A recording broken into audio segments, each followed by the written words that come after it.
The notice was not slipped under my door, or taped to it, or even left in the mailbox.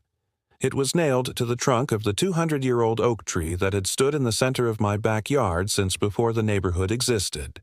Before the country's roads were paved, its iron spike driven deep into the heartwood with a violence that felt personal. That single act was more than a violation of protocol. It was a declaration of war. A message from the Evergreen Estates Homeowners Association that they owned not just the houses and the streets, but the very earth and history beneath them. I just didn't know then that the war was already over, and I had lost before I even knew I was fighting. My name is David Croft, and for 3 years, my wife Sarah and our daughter Lily lived in what we believed was a perfect, quiet sanctuary. Evergreen Estates was a picture of suburban bliss, a place where the lawns were a uniform chemically induced shade of emerald, where the fences were all exactly 6 feet high and painted in one of 3 HOA-approved colors, and where silence was not a courtesy but a covenant. The HOA, led by its president, a man named Alistair Vance, didn't just enforce the rules, they curated an aesthetic.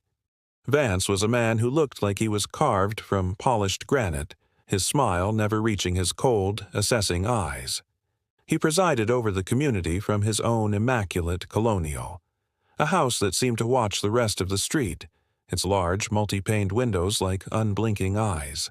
The trouble began subtly, as these things often do. It was a fine for a garbage can left at the curb 2 hours past the designated retrieval time, then another for a perceived unruly patch of clover in the front lawn. Each citation arrived not through the mail, but via the community's mandatory app, Haven. The app was a digital panopticon, a sleek interface where neighbors could anonymously report infractions, pay escalating fines, and receive notifications from the HOA board. It buzzed with the quiet tyranny of 1,000 minor judgments. We paid the fines, we trimmed the clover, we became more vigilant, we played the game. But the oak tree was our line in the sand. It was the reason we bought the house. Its massive, sprawling branches were a cathedral of leaves that shaded Lily's swing set and hosted a symphony of birds. Its roots were deep, gnarled fists clutching the land, a testament to permanence in a world of manicured transience. According to a new, suddenly unearthed bylaw, any tree with a trunk diameter exceeding 36 inches and located within 50 feet of a property line was deemed a potential hazard to community integrity and property values. Our oak was a giant.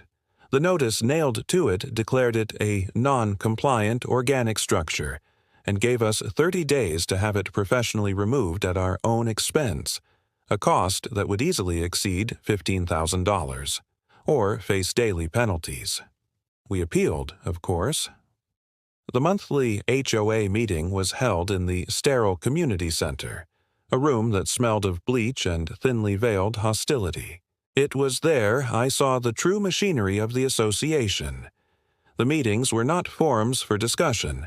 They were theatrical performances where Vance's decrees were ratified by a board of nodding sycophants. When I stood to plead my case, speaking of the tree's beauty, its history, its harmlessness, I was met with a wall of blank stares. Vance steepled his fingers. "Sentimentality does not pay for foundation repairs, Mr. Croft," he said, his voice calm and sterile. "Your tree-ass root system is a ticking time bomb for the water mains and the carefully calibrated drainage of this community. Your individual attachment cannot be allowed to jeopardize the collective investment of every homeowner here." He cited property value statistics, obscure liability clauses, and a mysterious expert report he refused to produce. The vote against us was unanimous. The fines began to accrue. $100 a day, then $200. They were no longer just deductions from our bank account. They were a slow, deliberate bleed. We hired a lawyer, a weary-looking man named Evans who specialized in HOA disputes. He sighed more than he spoke. "They have deeper pockets, and the covenants are almost always written in their favor," he told us. "They'll litigate you into oblivion." He was right. Our legal battles became a second mortgage, a black hole of stress and debt that began to strain everything. Sarah and I argued in hushed, tense whispers after Lily was asleep, the fear a constant, cold presence in our home. The tree, our once beloved sanctuary, now cast a long, ominous shadow. The Haven app became a source of dread. Notifications would light up the screen at all hours. Reported visual obstruction from foliage. Reported potential for leaf litter to clog storm drains. Anonymous comments from neighbors hiding behind their digital avatars urged us to just cut it down and be done with it. The community we thought we knew had turned into a network of spies and enforcers, all terrified of incurring Vance's wrath themselves. The pressure was a vice, tightening each day. The turning point came when I discovered the real agenda. It was by chance I met old Mr. Henderson, a former board member who had moved out years prior but still owned a rental property. He was frail and bitter, and over a cup of coffee he laid bare the truth. "It's never about the tree, son," he wheezed. "It's about the land. Your lot is the largest in the development. Vance and his inner circle, they have a shell company, Viridian Holdings. They've been quietly buying up properties, consolidating lots to build these massive, custom million-dollar homes. They flip them, and the board members get a cut. Your house is the last piece they need to complete their little monopoly on the cul-de-sac. The tree is just the excuse. They did the same to me with a non-compliant patio enclosure. They'll bleed you dry until you have to sell, and they'll be waiting to lowball you the second you list." The revelation was a lightning strike. It wasn't about rules or roots. It was a calculated, corrupt land grab disguised as community governance. I felt a fool for ever thinking it was about anything else. I took this information to our lawyer, to the next meeting, but without concrete proof. It was just the rantings of a desperate man. The legal fees had bankrupted us. The fines had mounted into the tens of thousands. The lien they placed on our house was a final, unbreakable chain. The eviction notice came on a bright, sunny Tuesday. We had 30 days to vacate. We were broken, financially and spiritually. The day we moved out, the sky was a cruel, cloudless blue.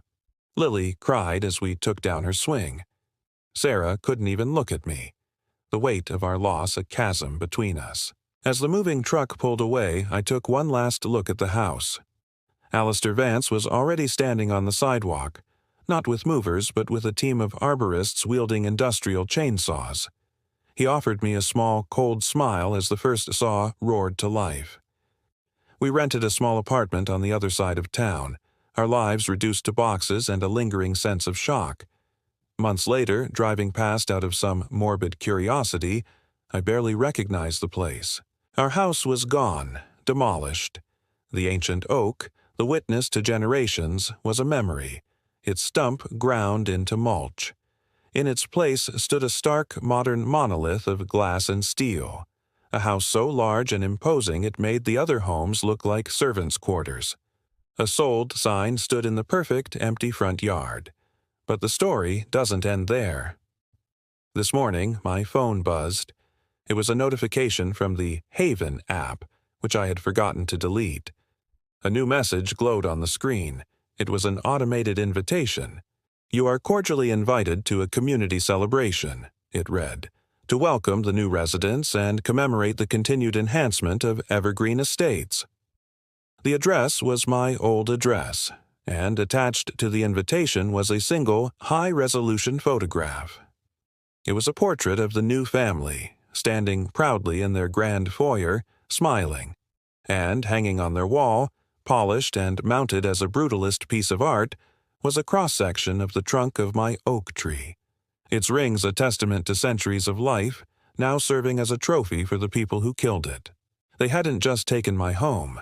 They had framed my heartbreak and put it on their wall. And I knew, with a sickening certainty, that somewhere, Alistair Vance was already looking at the next house, the next tree, the next life to dismantle, all from behind the serene, unblinking screen of an app.